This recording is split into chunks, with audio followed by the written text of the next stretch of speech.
न्याय मागणारा विद्यार्थी आतंकवादी, देशाची हुकुमशाहीकडे वाटचाल, लोकशाहीच्या नावाखाली दडपशाही सुरू.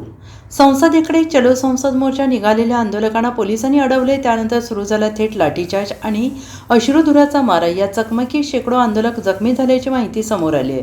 विद्यार्थ्यांवर अक्षरशः निर्दयी मारहाण झाली. डोकं फोडल्याच्या, रक्तबंबाळ झालेल्या तरुणांचे व्हिडिओ आता सोशल मीडियावर व्हायरल होत आहेत. आणि एवढंच नाही तर महिला आंदोलकांनाही पोलिसांकडून अमानुष मारहाण करण्याचे झाल्याचे गंभीर आरोप आहेत. आणि हा प्रश्न आता फक्त आंदोलनाचा राहिलेला नाही. हा प्रश्न आहे, देशातील लोकशाही जिवंत आहे का? लोकशाहीच्या नावाखाली दडपशाही सुरू आहे.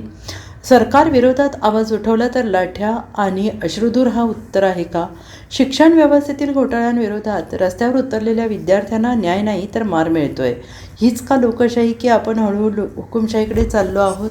देशभरातून या घटनेचा निषेध होतो आहे आणि एकच सवाल आता जोर धरतोय. आता सगळ्यात धक्कादायक बाब काही सत्ताधारी नेत्यांकडून या विद्यार्थ्यांना आतंकवादी ठरवण्याचा प्रयत्न. प्रश्न विचारणारा तरुण देशद्रोही, न्याय मागणारा विद्यार्थी आतंकवादी हा केवळ आंदोलनाचा मुद्दा राहिलेला नाही तर थेट लोकशाही विरुद्ध दडपशाहीचा लढा बनला आहे.